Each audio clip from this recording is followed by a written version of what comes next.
Listo. Bueno, entonces, mis queridos hermanos, pues tengan ustedes muy buenas noches. Les damos una cordial bienvenida a este curso de preparación para el sacerdocio de Melquisedec.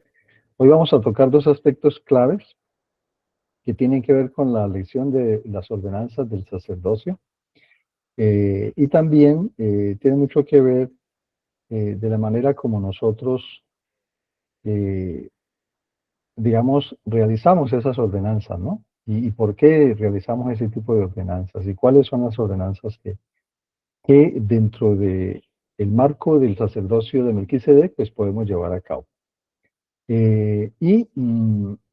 Al final habrán unas invitaciones, pues que la idea es que las podamos compartir con ustedes. Y nada, bueno, entonces vamos a iniciar, pues como todo lo haremos con una oración. Entonces, hermano Iván, ¿está bien si usted nos ofrece la oración?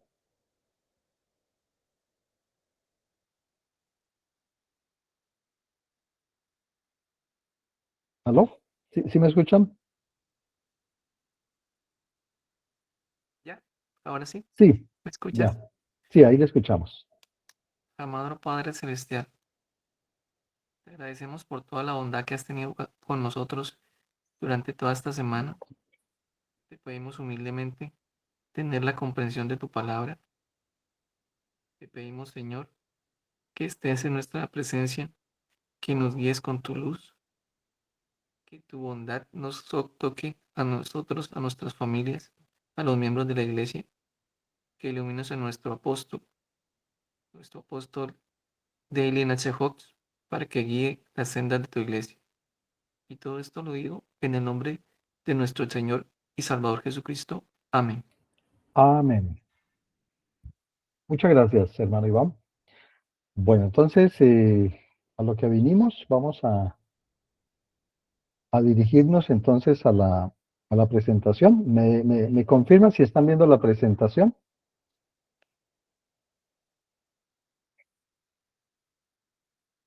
¿Me confirman si están viendo la Sí, ok. presentación?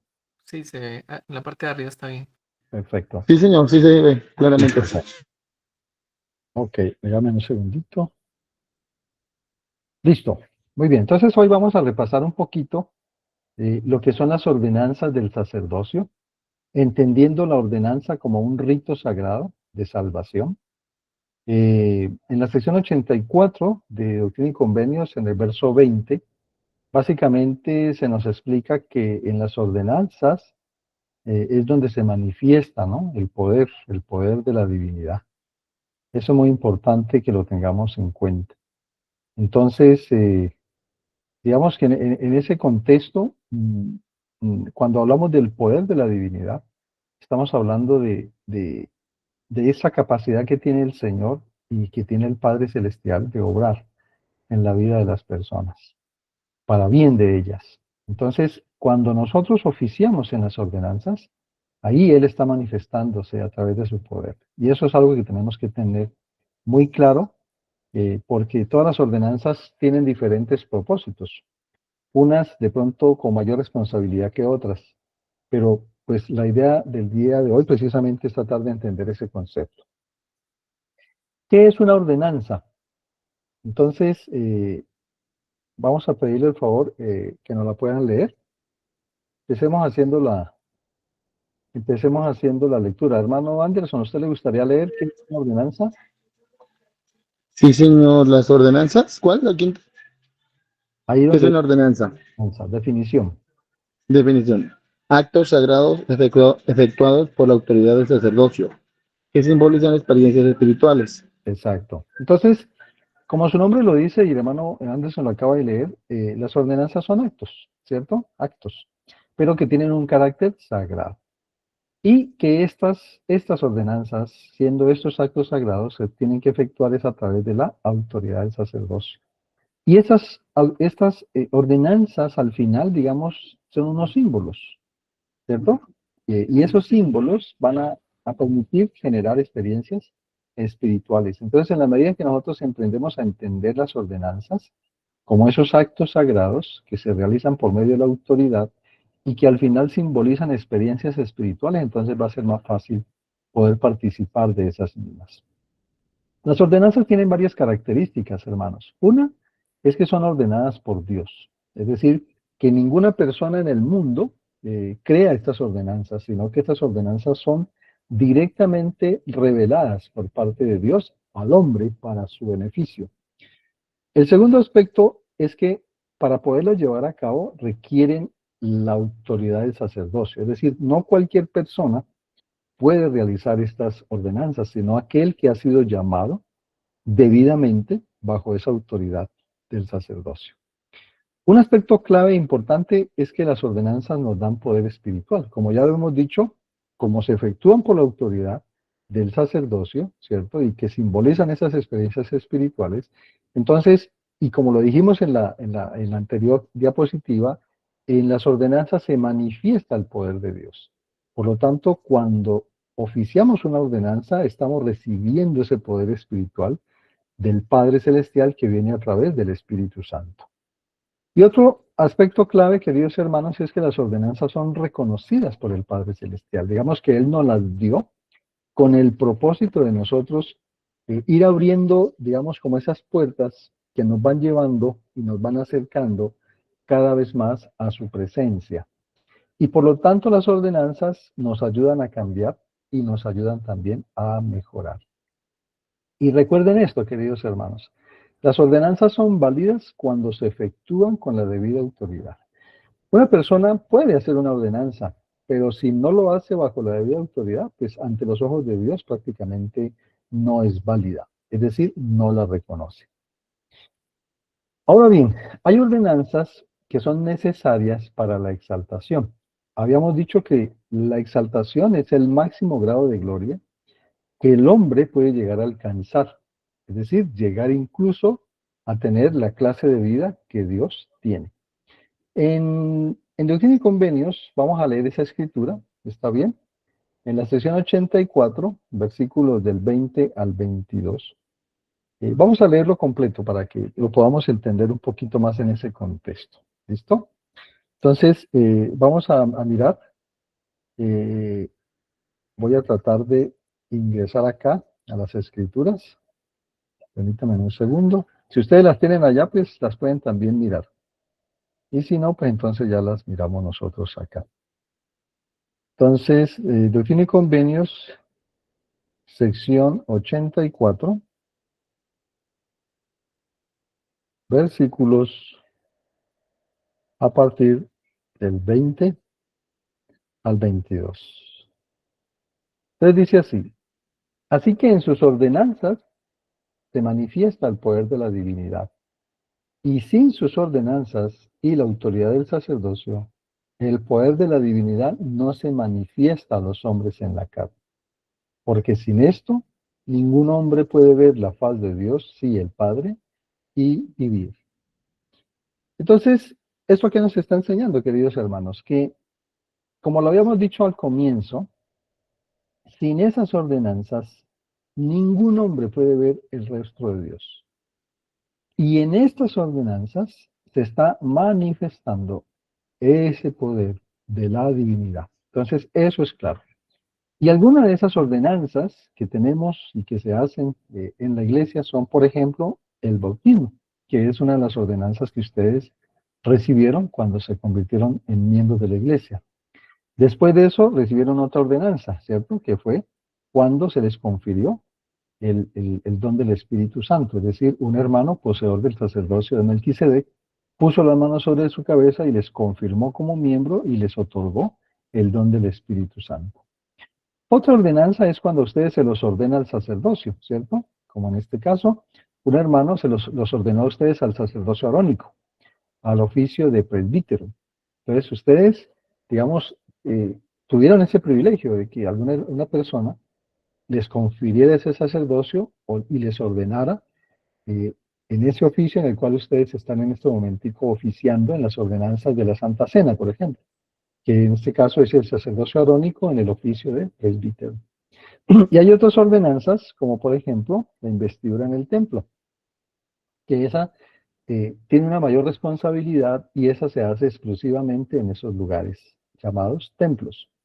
En ningún otro lugar se hace, sino solamente ahí. Esos son algunos de esos, digamos, ordenanzas que son necesarias para ir caminando en esa senda de los convenios. O sea que las ordenanzas nos facultan a nosotros para caminar dentro de esa senda de los convenios. Y se tienen que ir recibiendo. Entonces, cuando una persona se bautiza, esa es la primera ordenanza, luego debe recibir la siguiente ordenanza, que es la confirmación, y recibir el don del Espíritu Santo. Luego de eso, se le confiere el sacerdocio arónico. Después de que se le confiere el sacerdocio arónico, se le confiere y se le ordena el sacerdocio de Melquisedec, en el caso de los hombres. Y después de que ya esta persona se ha preparado y ha demostrado ser digna, puede ir al Santo Templo y recibir la investidura en el templo. Y si la persona es casada, entonces, después de haber recibido esa investidura, puede ir y sellarse en el Santo Templo, que es lo que vamos a hablar un poquito pues más adelante. Muy bien, entonces, en ese contexto, queridos hermanos, esperamos que podamos entender, digamos, las ordenanzas y de esa manera nosotros podamos, digamos, como ir entendiendo y comprendiendo por qué. ¿Por qué en últimas para el Señor es tan importante que nosotros oficiemos en esas ordenanzas? Vamos a empezar hablando de algunas de ellas. El bautismo, por ejemplo, entendemos que es la ordenanza que le permite el ingreso a los hijos de Dios al reino de Dios sobre la tierra, que es la iglesia, ¿cierto? Entonces la persona cuando se bautiza nace de agua y nace del Espíritu. Y esa ordenanza le faculta a la persona a ingresar en el reino de Dios. Por eso el Señor fue muy claro, digamos, cuando Él le dijo en Juan 3:5, si ustedes han leído esa escritura, dice muy claramente que el que no nace de agua y no nace del Espíritu, entonces no puede recibir o no puede entrar mejor en el reino de Dios. Eso lo expresó muy claramente en Juan 3:5.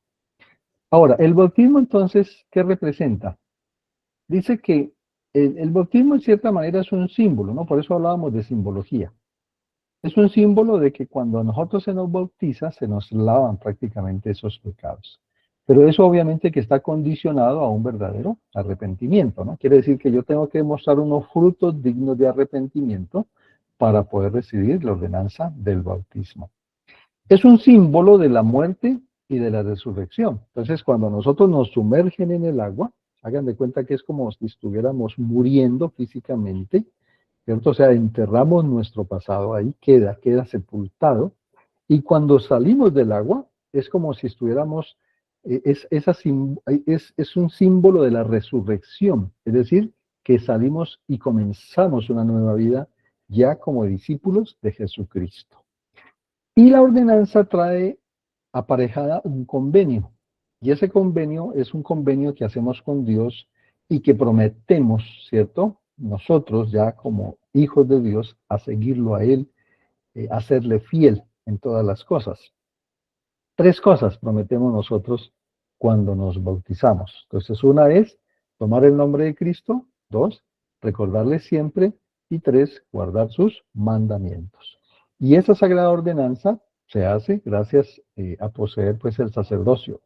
No solamente el sacerdocio arónico, quien puede oficiar esa ordenanza, sino también el sacerdocio de Melquisedec.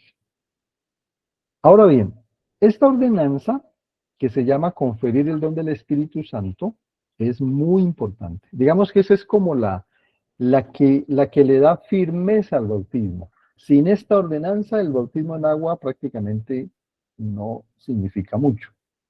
El profeta José me enseñó lo siguiente, y él dijo, si al bautismo de agua no lo acompaña, oígalo bien, no lo acompaña el bautismo de fuego y del Espíritu Santo, pues en realidad no tiene ningún valor. Es decir, una persona podrá bautizarse, pero si no se la confirma, es como si no se hubiera hecho nada. Es decir, los dos, tanto el bautismo como la confirmación, deben estar juntos. ¿Listo?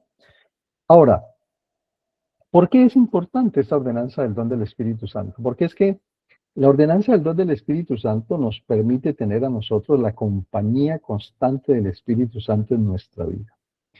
El Espíritu Santo permanecerá con nosotros en la medida en que nosotros seamos dignos y dos, pues que lo requiramos o que lo necesitemos, ¿cierto? Entonces, ¿qué hace el Espíritu Santo? El Espíritu Santo nos da testimonio del Padre y del Hijo, es un testador, es el que nos aviva, digamos, en nuestro corazón la certeza de la vivencia y de la realidad de Dios el Padre y de su Hijo Jesucristo. Muestra las cosas que han de venir, es decir, que yo tengo derecho a recibir la impresión o la inspiración del Espíritu Santo de las cosas que muy seguramente tengan que ver con mi vida, con mi futuro o con mi presente.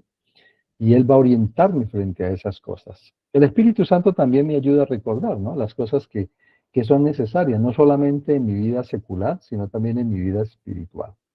Enseña la verdad de todas las cosas. Por eso es que cuando yo leo y escudriño las Escrituras, o sea, estudio el Evangelio, entonces yo voy a sentir esos pensamientos, voy a sentir esas impresiones que van llegando a mi mente y que hacen que yo entienda mejor el Evangelio, que hace que yo entienda mejor los principios, entienda mejor la verdad.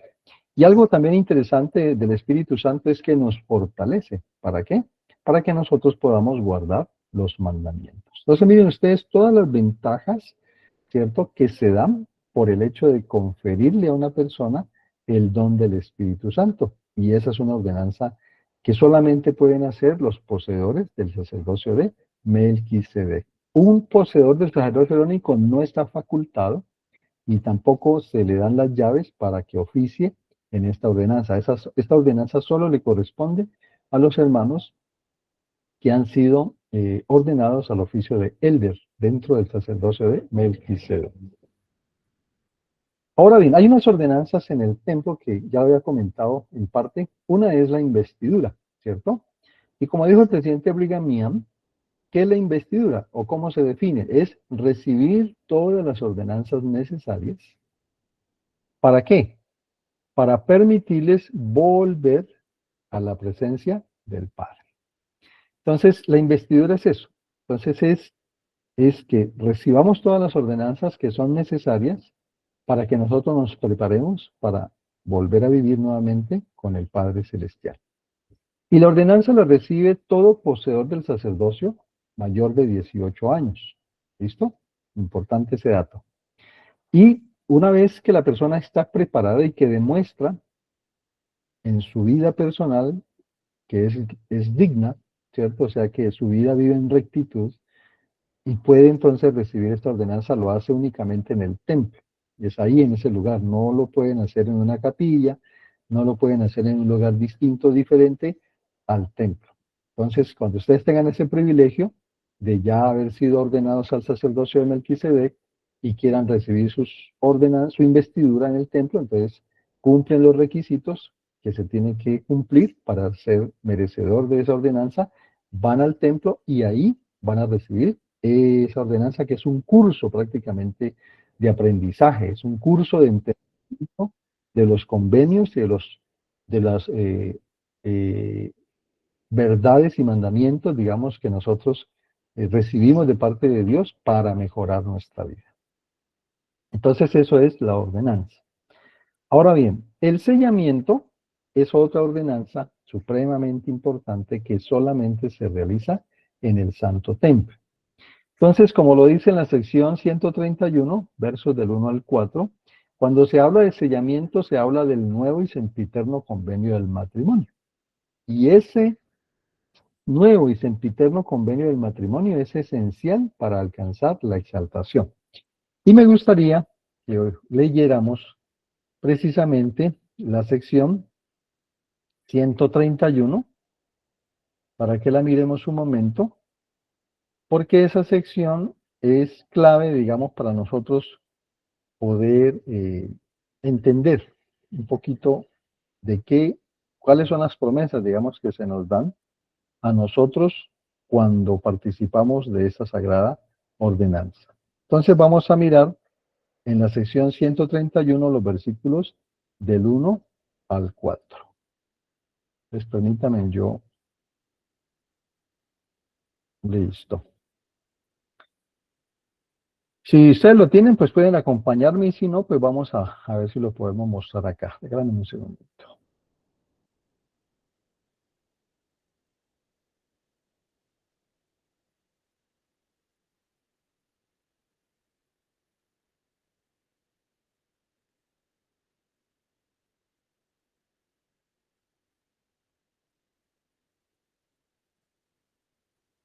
Bueno, entonces ahí creo que están viendo. ¿Me alcanzan a ver? ¿Me Sí, confirman? hermano, sí alcanzó a A ver. ver, listo. Entonces vamos empezando a leer. Entonces, hermano Iván lee del 1 al 2 y el hermano del 3 al 4. Hermano Revelo. Leo palabra del Señor. En la gloria celestial hay 3 cielos o grados, y para alcanzar el más alto, el hombre tiene que entrar en este orden del sacerdocio, es decir, el nuevo y sempiterno convenio del matrimonio. Muy bien. ¿Y el 3 y Y si no 4? lo hace, y si no lo hace, no puede alcanzarlo. Podrá entrar en el otro, pero ese es el límite de su reino. No puede tener. Exacto. Muy bien. ¿Cómo entendemos entonces nosotros esta escritura? Entonces es muy clara, ¿cierto? Nos dice que donde Dios vive, que es la gloria celestial, existen 3 cielos o grados. Y que para que el hombre pueda llegar al más alto de esos cielos o grados, el hombre tiene que casarse en ese nuevo y sempiterno convenio del matrimonio. Si no lo hace, no podrá, digamos, llegar a ese máximo cielo o máximo grado.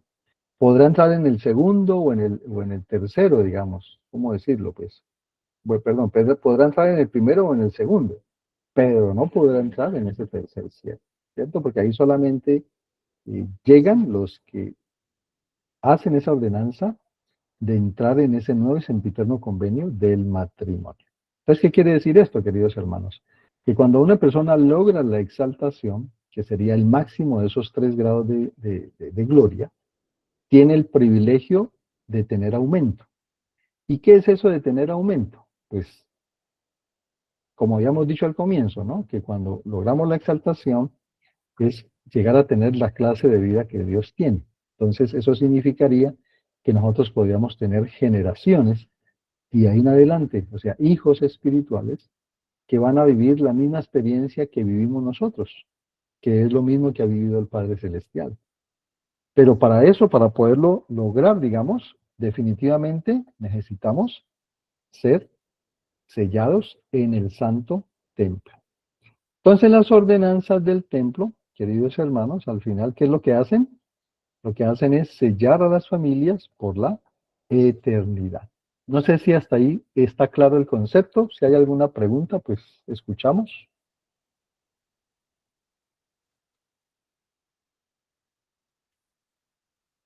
Bueno, Totalmente claro, hermano. listo. Sigamos entonces. Ahora, existen otras ordenanzas que se denominan así, ¿no? Ordenanzas de consuelo y de guía, aparte de las ordenanzas que ya dijimos de la exaltación. O de la salvación y exaltación. Esas ordenanzas son más como más terrenales, es decir, que se pueden dar acá en este estado terrenal y que las podemos vivir en este estado terrenal. Una de esas ordenanzas, por ejemplo, es bendecir los niños. Eso cada cuánto se hace. Esta ordenanza se hace una vez al mes y se hace el primer día el primer domingo de cada mes, es decir, el día que ayunamos. Entonces, por ejemplo, si un matrimonio en la iglesia tuvo un bebecito, cuando ellos ya pues, vean que el bebecito puede ya pues salir, buscan un primer domingo de un mes, lo llevan, hablan con el presidente de la rama y ahí se lo bendice. ¿Listo? Y se le da un nombre y se le da una bendición.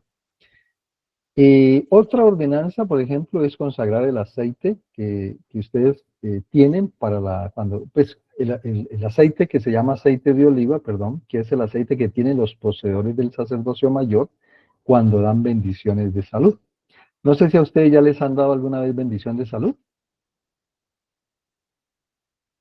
No. ¿Todavía no? A mí sí, sí, a mí se me ha dado bendición de salud. Exacto. Entonces, cuando a usted se le da una bendición de salud, esa bendición de salud tiene, digamos, dos ordenanzas. Perdón, dos ordenanzas. Una que es la unción, y esa unción se hace con aceite de oliva, y la hace un poseedor del sacerdocio. Si la va a hacer en conjunto. Si la va a hacer una sola persona, entonces lo primero que va a hacer es ungir con ese aceite de oliva. Después, el otro hermano, o si lo hace la misma persona, pues la misma persona sella esa unción. Digamos que esos son como los dos componentes de la bendición de los enfermos, la unción y el sellamiento de la unción. Y esta ordenanza de acá es cuando se consagra el aceite. ¿Cuál aceite? El que utilizamos nosotros cuando bendecimos a los enfermos. Entonces, digamos que esas dos están como ligadas. Esa consagración del aceite se hace una sola vez, ¿no? Porque se consagra es un aceite. Voy a mostrarles. Por ejemplo, yo tengo aquí este aceitico, no sé si ustedes lo alcanzan a ver. ¿Sí lo alcanzan a ver? ¿Me verifican si están viendo el aceite? Sí, se ve el aceite, sí, señor, sí se lo Ahí ve. se ve, ¿no es cierto? Este aceite es aceite de oliva. Entonces, por ejemplo, yo compré este frasquito y este poquito de aceite que yo tengo aquí lo voy a consagrar este primer domingo. Y lo puedo hacer yo como poseedor del sacerdocio en mi hogar. ¿Listo? Y ustedes también cuando sean poseedores del sacerdocio podrán consagrar este aceite. ¿Para qué? Para ser usado única y exclusivamente para bendecir a los enfermos. ¿Está claro? Ahora, la rama, por ejemplo, también puede hacer eso. La rama puede comprarse un frasquito de oliva puro y también el presidente de la rama designa quién consagra ese aceite y ese aceite lo guardan ahí y de ese aceitico uno va, no sé si ustedes mm,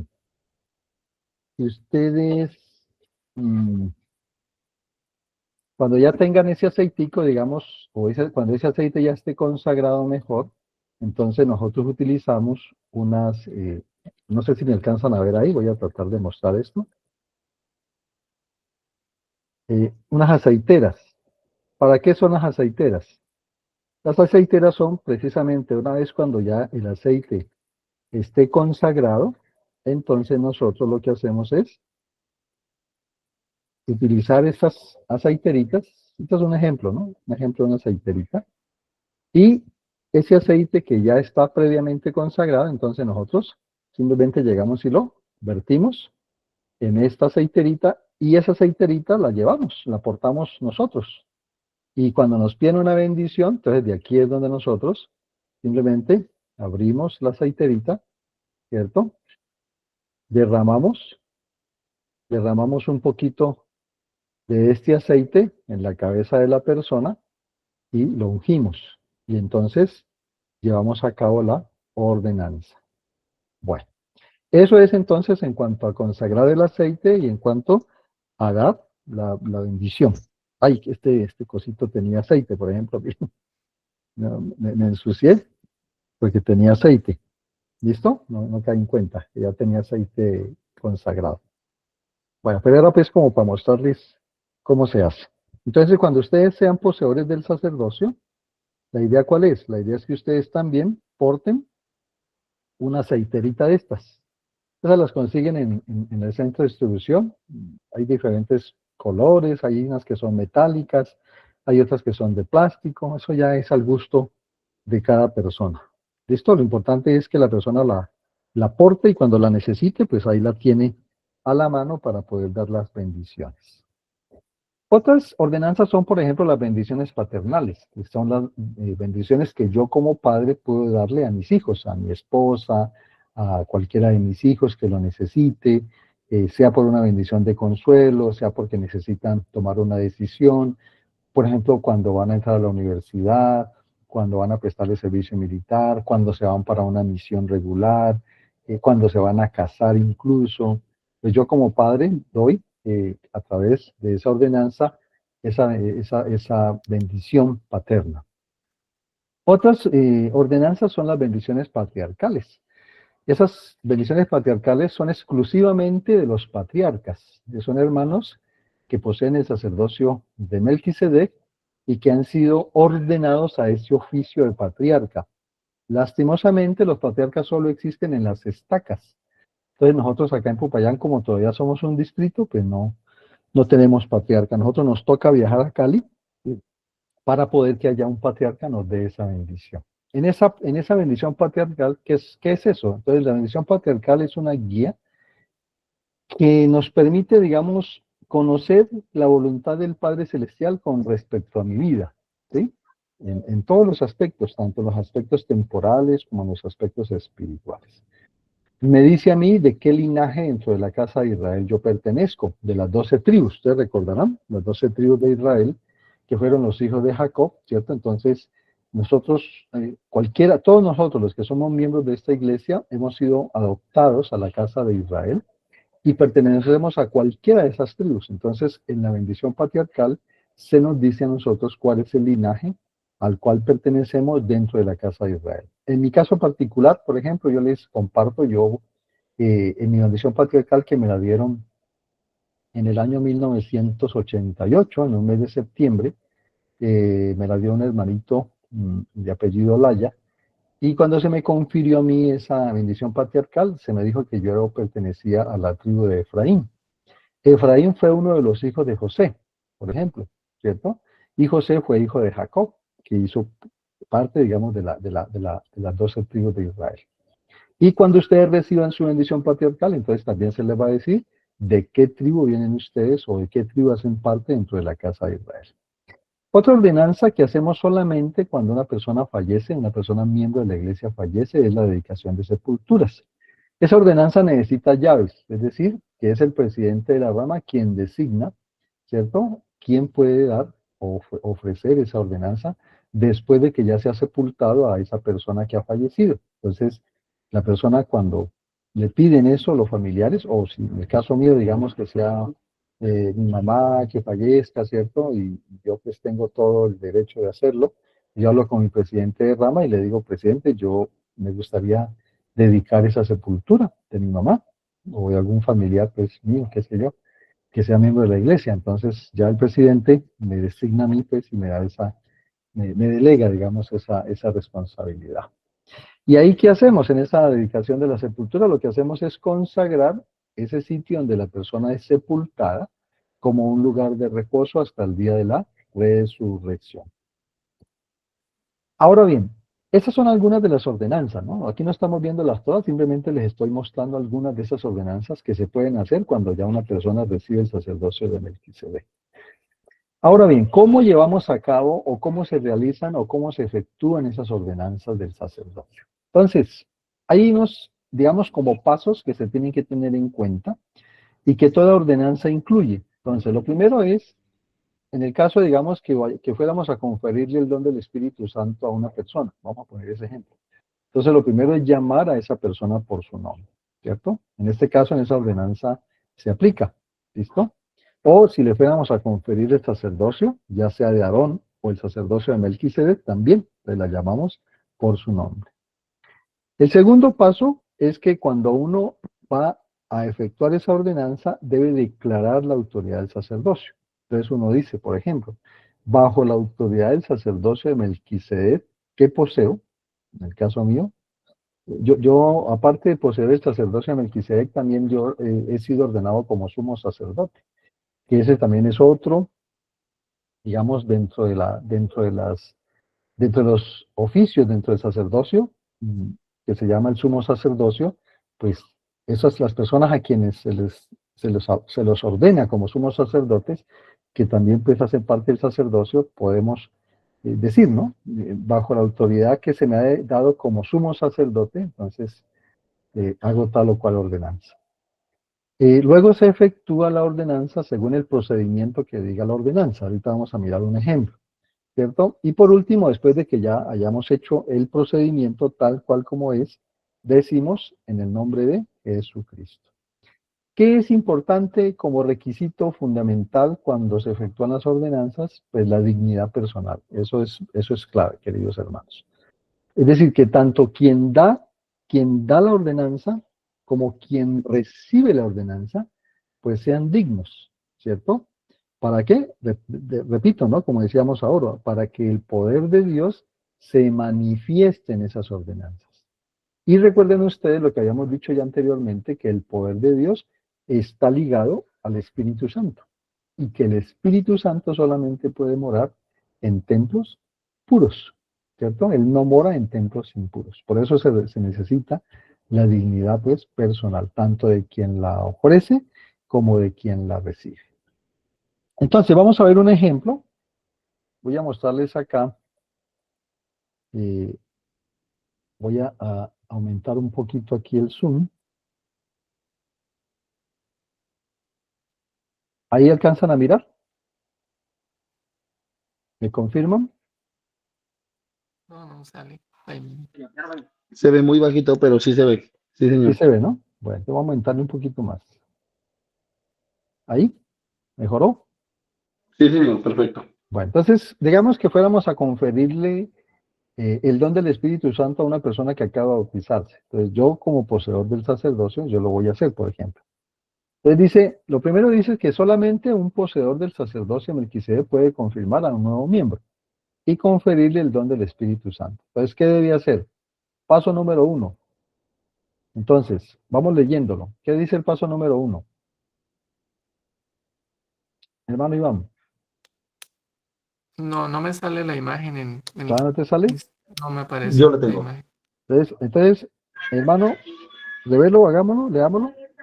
Dice, colocar las manos sobre la cabeza de la persona que va a ser confirmada. Eso, entonces eso es lo primero que hacemos. Entonces yo lo que hago es, coloco mis manos sobre la cabeza de esa persona que va a ser confirmada. ¿Listo? Queda claro, ¿no? Segundo, Sí, señor.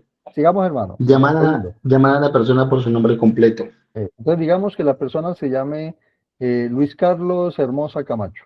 Entonces yo coloco mis manos y le digo, hermano Luis Carlos Hermosa Camacho. Tercero,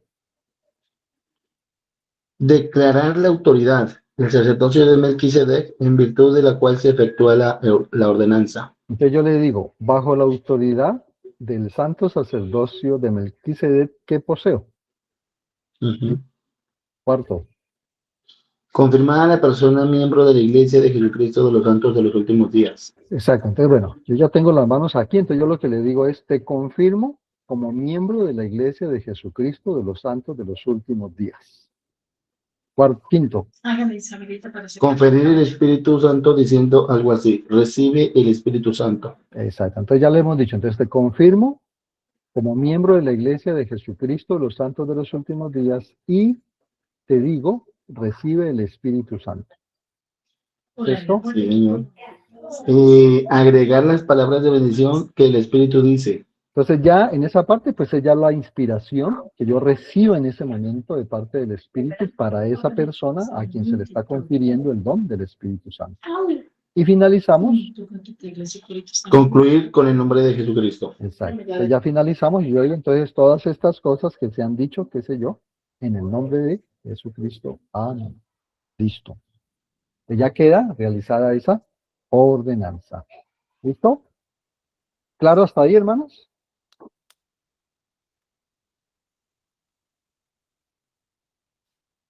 ¿Sí, hermano Iván? ¿Alcanzó a ver o no alcanzó a ver el...? No salió ahorita y ya salió la imagen. Ah, a ver, listo. Ok, ahí Ok, sí ya entonces se ve. eso está en el material que yo les entregué, ¿no? Y sin embargo yo los comparto ahora también, que cuando yo les comparta, finalicemos esta clase. Ahora bien, ¿qué preparación debemos tener nosotros cuando efectuamos las ordenanzas?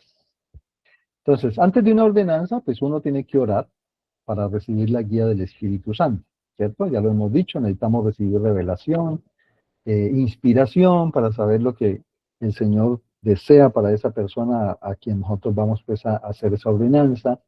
Debemos estudiar el procedimiento, es decir, en el caso nuestro, estos pasitos, estos pasos que los estaba mostrando, pues ese es el procedimiento. Primero, segundo, tercero, cuarto, quinto y sexto paso. Entonces, tenerlos muy claros para poderlos realizar, ¿cierto? El otro aspecto dice que se puede ayunar pues cuando sea apropiado, ¿no? Dependiendo. Eso ya son cosas que ya uno mismo las puede optar, ¿sí? No siempre hay que hacerlo, pero si digamos yo siento que lo debo hacer, pues yo lo hago. Ayunar cuando sea apropiado para efectuar esa ordenanza respectiva. Otro, por ejemplo, es vivir dignamente, ya lo hemos dicho, la rectitud personal es muy importante y clave en este aspecto. Y la otra es enfocarse en la persona que vamos a bendecir, ¿no? Como decía el elder Burr Peterson, decía, nuestra eficacia depende del molde de nuestra vida, depende de nuestra justicia. Es decir, entre más yo me prepare, entre más dignidad, más rectitud yo tenga en mi vida, pues más voy a tener la compañía del Espíritu y voy a hablar con más inspiración o con más revelación para esa persona. Entonces, de eso se trata. Entonces, digamos que sí se necesita esa preparación de parte mía como poseedor del sacerdocio cuando se me pide a mí efectuar una ordenanza. Y eso pues es claro. Ya lo hemos dicho, entonces, ¿cuáles serían las cosas que yo debo hacer antes de realizar una ordenanza? Entonces, ¿cuál es mi compromiso con las ordenanzas? Entonces, lo primero que yo voy a hacer es aprender a efectuar las ordenanzas correctamente. Pues para eso tienen que leerlas, ¿cierto? Identificar bien cada ordenanza, para qué se usa cada ordenanza. Obviamente, pues vivir digno de administrar esas ordenanzas sagradas. Que si llega un momento que el presidente Rama le dice, hermano, usted le puede dar una bendición de salud al hermanito X, Y, qué sé yo pueda estar digno, decir, sí, presidente, yo lo puedo hacer. Otra, ya lo hemos dicho, buscar la guía constante del Espíritu Santo. Otra, recibir todas las ordenanzas que ustedes saben que necesitan para su exaltación. Ya hemos dicho que una de esas ordenanzas es la investidura personal y el sellamiento en el Santo Templo. Y otro aspecto y un compromiso que queda con esta clase es que ustedes ayudarán a su familia a recibir todas las ordenanzas. Muy bien, hasta ahí entonces hemos hablado de las ordenanzas. ¿Alguna duda, algo que no haya quedado claro? Una pregunta. No, señor, hasta el momento todo claro. Todo claro. Seguimos entonces. Ahora hablamos un poquito acerca de la administración y el servicio, que ustedes escuchan mucho eso cuando tenemos la reunión del foro, al presidente Zambrano, a sus consejeros, ¿cierto? Hablar de hermanos, han hecho sus visitas de administración, cómo les ha ido, o ellos muchas veces nos entrevistan para saber, hermano, cómo le ha ido usted con su compañero, han podido visitar a las familias que le fueron asignadas, qué sé yo. Entonces, pues de eso se trata. Entonces vamos a aprender un poquito acerca de la administración del servicio, ¿no? Porque en últimas, la administración del servicio es servir como el Salvador lo hizo. Ya hemos dicho, y como lo dijo el presidente Nelson, ministrar con el poder y la autoridad de Dios, es decir, hacer lo que el Salvador ha hecho. ¿Qué es ministrar? Entonces, el presidente Russell M. Nelson, quien fue nuestro pasado profeta, dijo muy claramente estas palabras. Dijo, ministrar significa servir. Esa palabra es clave. Entonces, ministrar significa servir a quién? A los demás, es decir, a nuestro prójimo. ¿Y cómo? Como lo hizo el Salvador. Esos son tres conceptos importantes de cómo se define lo que es la administración. En Mateo capítulo 20, versículos 26 al 28, el Señor expresó estas palabras muy bonitas, unas palabras muy poderosas, cuando Él dijo, el que quiera hacerse grande entre vosotros, será vuestro servidor, como el Hijo del Hombre vino para servir. Entonces miren ustedes que cuando a nosotros se nos da el sacerdocio, no es que nosotros entonces vamos a salir a la calle diciendo, yo tengo el poder y la autoridad de Dios, y yo puedo hacer milagros, y yo puedo dar bendiciones, y yo puedo, bueno, no, pues no es lo correcto, ¿no? Digamos, porque el sacerdocio es algo muy, muy sagrado, el sacerdocio es algo muy íntimo entre Dios, el Padre y nosotros para bendecir la vida de sus otros hijos. Y como lo dice aquí Mateo, nosotros antes, por el contrario, el poseer esa autoridad, el poseer ese poder, nos hace incluso más, nos debe hacer incluso más humildes. ¿Por qué? Porque se nos ha considerado, digamos, dignos de poseer esa autoridad y ese poder de Dios para poder bendecir la vida de otras personas. Y el sacerdocio es sinónimo de servicio, para que lo entendamos de esa manera. Entonces, ministrar es, uno, amar genuinamente. Entonces, cuando yo amo a las personas, me intereso por ellas, no solamente por su vida temporal, sino también por su vida espiritual. Me interesa su progreso, me interesa que esa persona aprenda, que esa persona desarrolle sus dones, desarrolle sus talentos, que logre sus metas temporales, que logre sus metas espirituales. Ministrar es escuchar con empatía, ¿no? Porque cuando yo visito una familia que se me ha asignado como maestro, como hermano ministrante, perdón, y yo escucho los problemas que tienen, escucho sus circunstancias, escucho sus aflugios, escucho sus pesares, pero también puedo escuchar sus alegrías, puedo escuchar sus fortalezas, puedo aprender de ellos, ¿cierto? Entonces, eso es ministrar, eso hace parte de eso. El otro aspecto de la administración es servir según las necesidades que se tengan. Entonces, por ejemplo, voy a ponerles un ejemplo así muy sencillo. Cuando yo, no, esto es ya, gracias. Cuando yo soy médico de profesión, por ejemplo, y si algún hermanito me dice hermano, o a la persona a quien yo visito como hermano ministrante, me dice hermano, usted me puede mirar de pronto a mi hijo, me puede mirar de pronto a mi esposa, qué sé yo, que está enfermito, pues claro. ¿Por qué? Pues porque eso es parte de mi servicio, eso es parte de lo que yo puedo hacer y puedo aportar para el beneficio de esa persona. Entonces, yo lo sirvo, ¿cierto? Yo voy y miro a la persona y ya de acuerdo a lo que yo encuentre, pues ya defino qué hay que hacer. Otra es que a través de la administración podemos también fortalecer espiritualmente. Entonces, podemos compartir escrituras, podemos compartir mensajes de la revista Leona, el mensaje último que el profeta, por ejemplo, habló. Entonces, cuando yo visito a estos hermanos que me han sido asignados, yo les comparto, les transmito eso, ¿cierto? Las palabras del profeta, pues los estoy ministrando. Entonces, en últimas, la administración es la forma como el Señor ayuda a sus hijos a que sigan adelante, perseverando, digamos, en el Evangelio, perseverando, como dijo el presidente Nelson, en esta senda de los convenios. ¿Listo? En las buenas y en las malas. Es para que lo podamos tener como en ese contexto. Entonces, en Doctrina y Convenios, en la sección 20, en el versículo 53, es donde el Señor nos invita a esa administración. Cuando Él dice que nosotros, como poseedores del sacerdocio, debemos velar por los miembros y estar con ellos y fortalecerlos. Entonces, eso lo hacemos cuando cumplimos esa sagrada responsabilidad de la administración.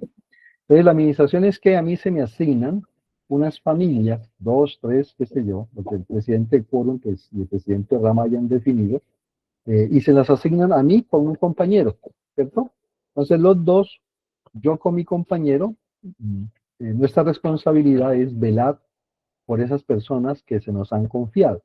Entonces, las visitamos, miramos cómo están, miramos si están bien, si están mal, qué podemos hacer en caso de que tengan de pronto necesidades temporales y espirituales. Nos preocupamos porque estas personas mejoren, porque estas personas progresen, estamos atentos a que estén guardando los mandamientos, a que estén yendo a la capilla, a que estén recibiendo las ordenanzas, participando de la Santa Cena, que en su hogar estén viviendo los mandamientos de manera individual y familiar. Entonces, digamos que en esencia es eso, ¿no? Es estar velando. Emilianito, por favor, estoy acá en una clase. ¿Me colaboras? Qué pena, está mi nieto ahí haciendo bulla. Entonces, digamos que estamos al tanto de esas necesidades y de esas circunstancias que esas familias a las cuales nosotros estamos visitando, pues están pasando. Entonces, ese es el primer concepto de la administración, velar. El estar con ellos es que nosotros podamos establecer relaciones genuinas de amistad, ¿no? No solo por el hecho de que a mí se me asigne visitar a esa familia, a este hermano, a esta hermana, qué sé yo.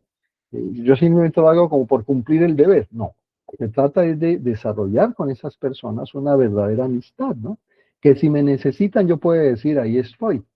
Que si me llaman yo pueda estar dispuesto a escuchar. Que si voy y hay que dar una bendición de salud, entonces yo doy esa bendición de salud. Es decir, todo lo que en última se requiera para ayudar a esa persona o a esa familia en su progreso. Y el último aspecto que tiene que ver con el ministrar es el fortalecer. Entonces, cuando yo fortalezco, entonces yo ayudo a crecer espiritual y temporalmente a esas personas. Digamos un ejemplo, ¿no? Que visité la familia y encontré que el padre estaba desempleado. Entonces, ¿qué puedo hacer yo para que ese hermanito pueda conseguir trabajo nuevamente? ¿Cómo lo podemos ayudar? Si ese hermanito está preparado o no, si ha estudiado o no, si ha adquirido habilidades y ha desarrollado dones y talentos o no. ¿Qué podemos hacer para ayudar a que esa persona pueda, digamos, mejorar en su vida temporal?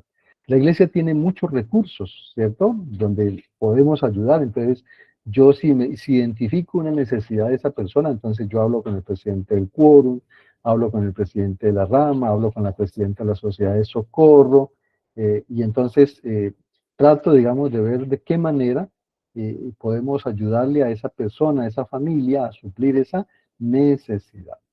Entonces, en últimas, el velar, el estar con ellos y al fortalecerlos, en últimas es lo que hacemos cuando nosotros, como poseedores del sacerdocio, ministramos a nuestros hermanos. Y lo más bonito en todo esto es ver el ejemplo de quién, el ejemplo del Salvador, ¿cierto? Entonces Jesús nos mostró cómo ministrar. Entonces, ¿qué hizo él? Entonces él sanó a los enfermos, es decir, atendió las necesidades físicas de las personas con las cuales él entró en contacto, ¿sí? Los cojos, los ciegos, los mancos, los que tenían espíritus inmundos, los sanó, digamos, atendió esa necesidad física de esa persona en ese momento. Otro aspecto clave que hizo el Salvador fue enseñar la verdad, ¿no? Entonces a esas personas él les instruía con amor y con paciencia y les enseñaba la verdad, su evangelio, los principios, los preceptos que eran necesario que ellos conocieran para poder pues mejorar sus vidas. Otro aspecto clave que hizo el Salvador, ¿sí? Fue amar. Entonces el Salvador amó a todas las personas con las que él tuvo, digamos, la oportunidad de conocer y de estar pues en relación, incluso a los que la misma sociedad marginaba, ¿no? Y ustedes se daban cuenta, por ejemplo, a la mujer que iban a apedrear porque le habían encontrado un adulterio, la mujer que tenía un flujo de sangre de hacía 12 años y que no había sido curada, los leprosos que marginaban porque tenían lepra y entonces había que mantenerse alejados. Sin embargo, el Señor amó a todos ellos, hizo milagros, ¿cierto? Es decir, que en otras palabras, vivió lo que predicó. Entonces, de esa manera se espera que nosotros también amemos a las personas que se nos asignan como familias para ministrar. Otra es que se escuchó con empatía. Entonces, el Señor se tomó el tiempo de escuchar a cada persona, sus necesidades, sus preocupaciones, sus dificultades, así también como sus alegrías, sus fortalezas, etcétera, etcétera, etcétera. Y otro aspecto clave que hizo también el Salvador es que él oró. Entonces, él oró por nosotros e intercedió por nosotros ante el Padre. Entonces, digamos que él fue el ejemplo perfecto de cómo ministrar. Entonces, yo como poseedor del sacerdocio, pues tengo esa responsabilidad de seguir el ejemplo de Jesucristo y de tratar de hacer lo que él hizo con las personas que me han sido asignadas para yo visitar. ¿Cuáles son los principios entonces de una administración efectiva, ¿no? Es decir, yo como poseedor del sacerdocio Melquisedec, ¿cómo puedo ser mejor hermano ministrante? ¿O cómo puedo realizar mejor esa administración? Entonces ya lo hemos dicho, primero el amor sincero, que es la base de todo servicio efectivo. Dos, tener la guía del Espíritu, es decir, buscar la inspiración para saber qué necesidades específicas tienen esas familias, tienen esas personas, y que el Espíritu me guíe a saber qué soluciones, ¿cierto?, podemos encontrar. Dos, la consistencia, es decir, que estemos pendientes. Ojalá que en el mes les visitemos una vez, les llamemos, les escribamos por el WhatsApp. Tratemos de buscar soluciones a sus dificultades, tratemos de buscar soluciones a sus problemas de alguna manera. No quiere decir que yo le tenga que resolver todos los problemas que tienen los hermanos, no. Pero yo sí puedo identificar cuáles son algunas de esas necesidades más puntuales que de pronto ellos necesitan resolver. Entonces yo lo que intento es, junto con mi compañero, es eso, ¿cierto? En esos contactos regulares que yo haga, y estar pendiente, digamos, de esa persona. El servicio práctico. Entonces, una manera es tratar de ayudarle a ellos de maneras tangibles y significativas.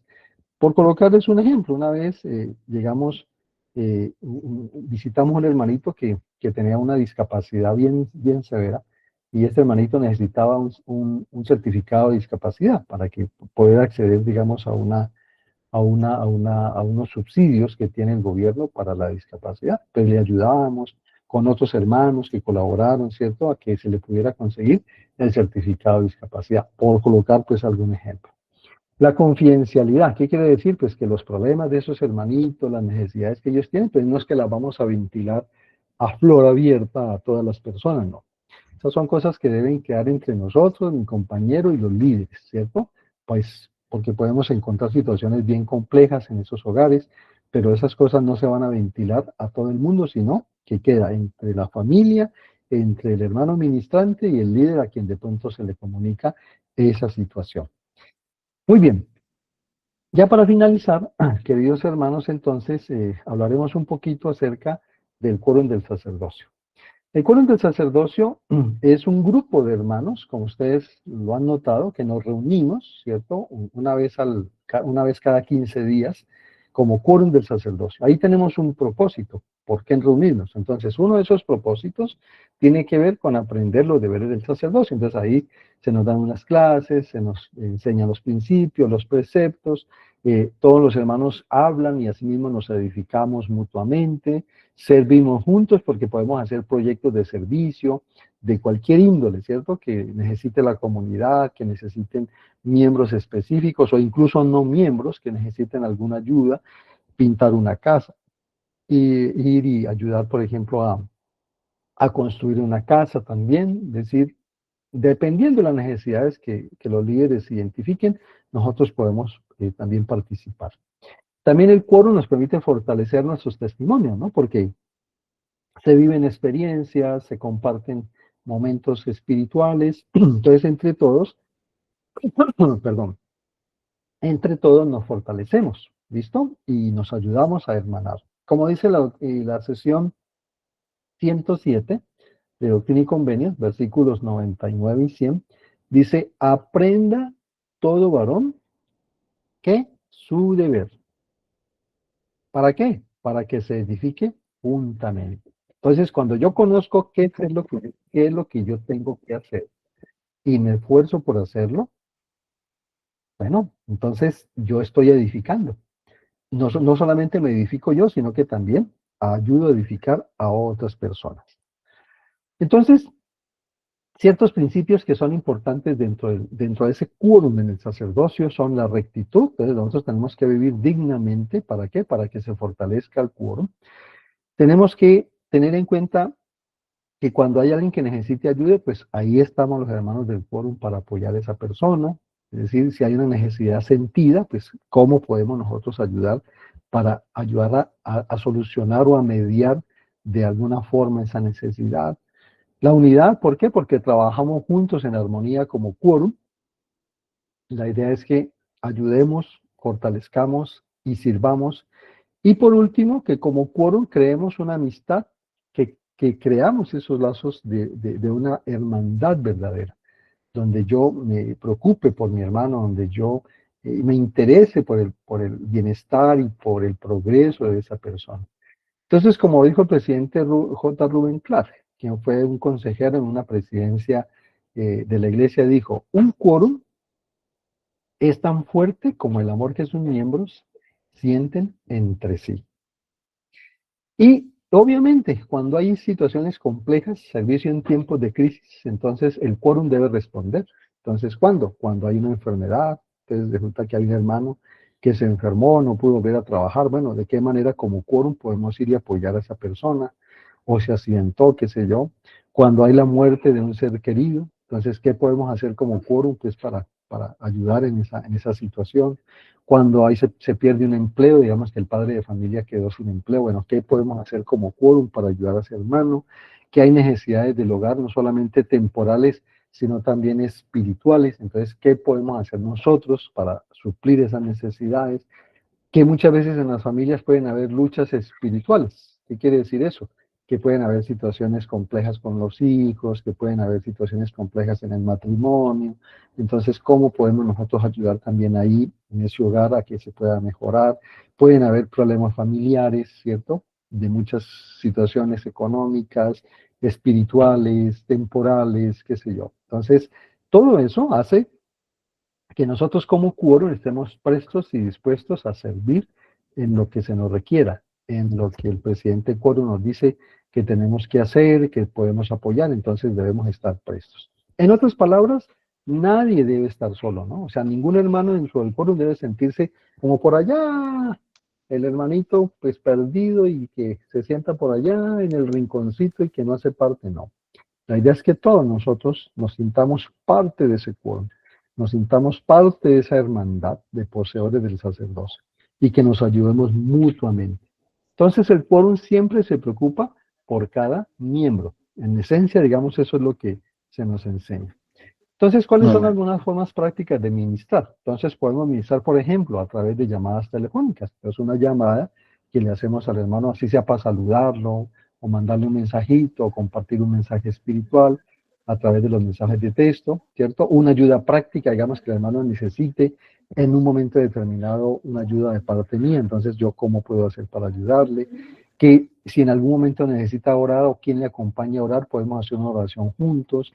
También nos podemos divertir en las actividades recreativas, por ejemplo, cuando hagamos actividades de jugar fútbol, de ir a un río, de pronto de ir a un centro recreativo, ¿cierto?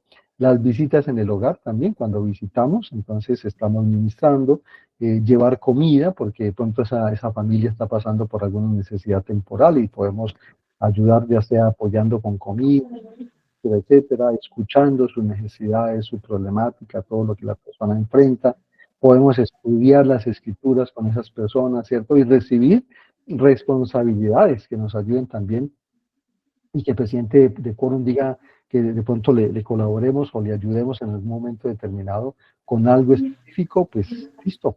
Entonces, digamos que la clave es actuar según lo que el espíritu y las necesidades reales que se tengan y teniendo en cuenta los dones y talentos de cada uno de los poseedores que hacen parte de ese quórum, pues puedan utilizarse con el fin de beneficiar a todos. Entonces, ¿cuál es el compromiso de servicio? Entonces, mi compromiso de ministrar, queridos hermanos, es amar genuinamente a aquellos a quienes sirva, ¿cierto? Buscar la guía del Espíritu en ese servicio, mantener un contacto regular con esas personas que se nos han confiado y que se nos han asignado para visitarles, responder rápidamente en momentos de necesidad, ¿no? Es decir, si lo requieren, bueno, ahí estamos para hacerlo. Y en última, servir como el Salvador lo haría. Recordemos esa escritura que aparece aquí en Mosía, capítulo 2, versículo 17. Cuando estáis al servicio, ¿de quién? De vuestros semejantes, solamente estáis al servicio de quién? De vuestro Dios. Pues si yo tengo esa escritura en mi mente, queridos hermanos, créanme que voy a sentir gozo al servir, voy a sentirme renovado cuando sirvo, voy a hacerlo con todo el cariño, con todo el amor, con todo el deseo, porque en esencia yo estoy siguiendo el ejemplo de mi Salvador. Entonces quiero testificarles, queridos hermanos, de esto que hemos hablado el día de hoy, de que conocer las ordenanzas y servir como maestro ministrante es un privilegio. Es un privilegio porque en esencia estamos viviendo lo que es el Evangelio, porque el Evangelio en últimas es servicio, es amar al prójimo. Y que en la medida en que nosotros lo hagamos, en la medida en que nosotros estemos dispuestos, digamos, a cumplir eso con amor, con regocijo, pues mucho más gozo va a haber en nuestro corazón, no solo nuestro, sino en el corazón de aquellas personas a las que tenemos pues el privilegio de ministrar. Y lo comparto en el nombre de Jesucristo. Amén. Bueno, entonces, no sé si hasta aquí tengan alguna pregunta, alguna duda de lo que hemos hablado el día de hoy. Espérate, mi amor. Yo no, hermano. Yo tengo todo claro, gracias. Muy bien. Hermano Iván. Ay, el hermano Iván se desconectó. No nos dimos cuenta que ahora se desconectó. Qué pena con mi hermano Iván. Bueno, entonces vamos a finalizar con una oración. ¿Está bien? Entonces yo la ofrezco para finalizar. ¿Listo? Bueno, hermano, muchas gracias. Bueno, listo. Permítame, yo dejo de grabar.